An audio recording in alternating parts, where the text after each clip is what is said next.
अस्सलाम वालेकुम स्टूडेंट्स, आज हम मिलर हवाले से जो फोर्थ चैप्टर है एवोल्यूशन हिस्ट्री एंड एविडेंस ये करेंगे। और इसमें चैप्टर आउटलाइंस हम देख लेते हैं। इसमें pre Darwinian theories of Charles Darwin ये देखेंगे हम, और उसके अर्ली ईयर्स जिसमें उसकी ये थ्योरी डेवलप हुई वो देखेंगे। उसका वॉयज जो HMS बीगल पे था, जो वो शिप था जो मलका की तरफ से समंदर में भेजा गया था, उसमें ये एज ए साइंटिस्ट गए थे। उसके बारे में बहुत सारी इंफॉर्मेशन देखेंगे। डार्विन के अर्ली आइडियाज़ कैसे डेवलप हुए एवोल्यूशन के बारे में, जियोलॉजी की स्टडी उसकी कैसी थी, वहाँ से उसे कैसे बहुत सारे पॉइंट्स मिले, फॉसल एविडेंस से उसने कैसे नताइज अखज़ किए।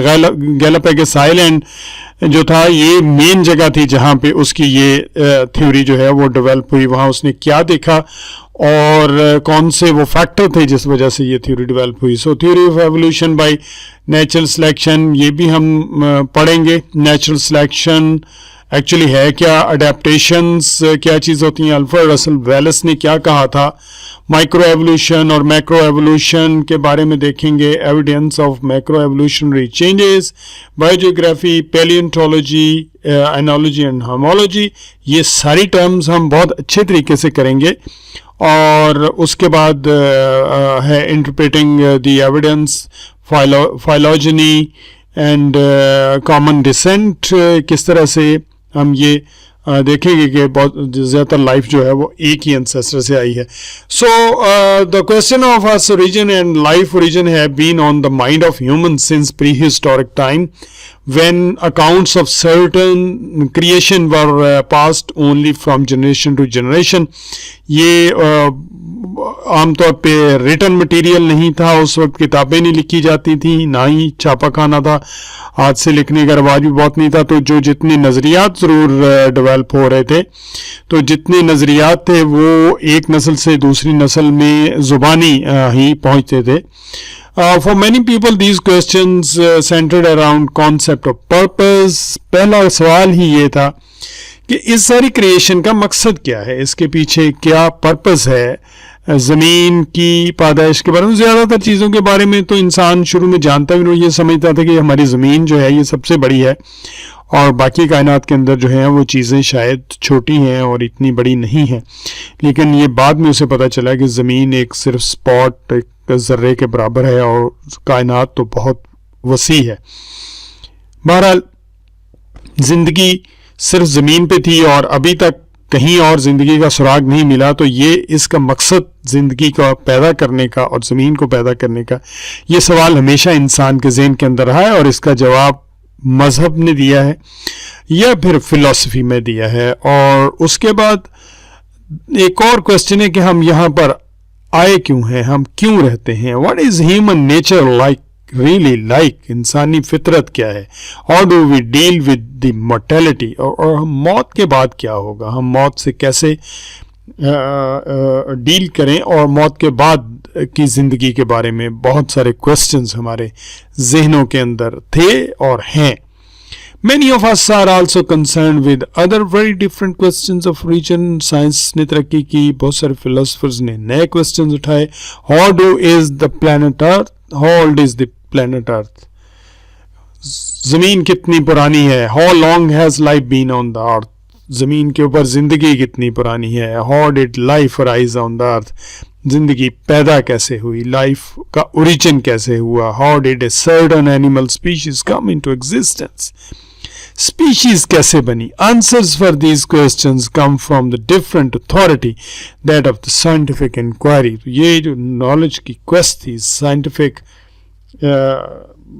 नॉलेज जैसे जैसे इंक्रीज होता गया तो बहुत सारे आंसर्स इन क्वेश्चंस के हमारे पास आए। This chapter presents the history of the study of organic evolution and introduces the theory of evolution by natural selection।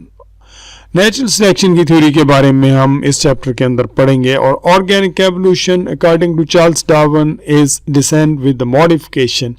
वो ये कहता है कि लाइफ जो है वो जैसे जैसे आगे बढ़ती जा रही है तो ये मॉडिफाई होती जा रही है, इसके अंदर तब्दीलियाँ आती जा रही हैं। This simply means that population change over time. Population consists of individuals of the same species that occupy a given area at the same time. एक ख़ास वक्त के ऊपर एक ख़ास इलाके के अंदर एक स्पीशीज़ के जितने इंडिविजुअल होते हैं उन्हें हम एक पॉपुलेशन कह देते हैं. And they share a unique set of genome. उनका जो जीन पूल है वो यूनिक होता है, उनके करैक्टर यूनिक होते हैं. Population concepts are discussed in chapter 5. जो नेक्स्ट चैप्टर है उसमें इसको काफ़ी हद तक डिटेल के अंदर हम पढ़ेंगे. Evolution by itself does not imply any particular lineage और any particular mechanism, and virtually all scientists agree that the evidence for the change of organism over a long time period is overwhelming. Evolution की कोई ख़ास mechanism हम नहीं बता सकते कि जी ये इस तरीके से होता है एक्चुअली, लेकिन सब साइंटिस्ट इस बात पे मुत्फिक हैं कि बहुत सारे ऐसे वक्त गुजरे हैं जिसमें जो चेंजेस हैं या एवोल्यूशन का प्रोसेस है वो बहुत ज़्यादा रहा है और जो बहुत सारी नई स्पीशीज़ हैं डेवलप हुई हैं. Further more scientist agree that natural selection, the mechanism for evolution that Charles Darwin outlined, is one explanation of how evolution occurs. वो ये कहते हैं कि नेचुरल सिलेक्शन एक एक्सप्लेनेशन है एवोल्यूशन की कि कैसे हुआ, इसके अलावा बहुत सारे और मैकेनिज्म वर्किंग में हो सकते हैं. In spite of the scientific certainty of the evolution and the acceptance of the general mechanism, much is still to be learned about the details of evolutionary process. गो के थ्योरी को सभी accept करते हैं, evolution से इनकार भी मुमकिन नहीं है, चेंज से इनकार भी मुमकिन. हमारे सामने मुख्तलिफ इलाकों में मुख्तलिफ तरह के लोग रहते हैं, उनकी शक्लें और हैं, उनके रंग और हैं, उनके कद काठ और हैं. तो ये सारे के सारे जोग्राफिक प्रेशर के तहत डेवलप हुए हैं, ज़ुबानें और हैं, रवैये और हैं, तो उससे तो इनकार नहीं किया जा सकता. लेकिन एक्चुअल मैकेनिज्म क्या है, प्रोसेस क्या चल रहा है, इस पे बहुत सारी डिबेट हो सकती है और आने वाले कई सालों तक साइंसदान जो हैं वो इस पे बहस करते रहेंगे. हम भी आने वाले लेक्चर्स के अंदर इस पे बहस करेंगे, एस्टेब्लिश थ्योरीज को भी देखेंगे और उसके साथ साथ हम जो नए नज़रियात आ रहे हैं या कुछ ख्यालात आ रहे हैं उनको भी हम ज़ेर बहस लाएंगे. Thank you very much. और ये हम स्टेप बाय स्टेप करेंगे और इसको देखते रहिए.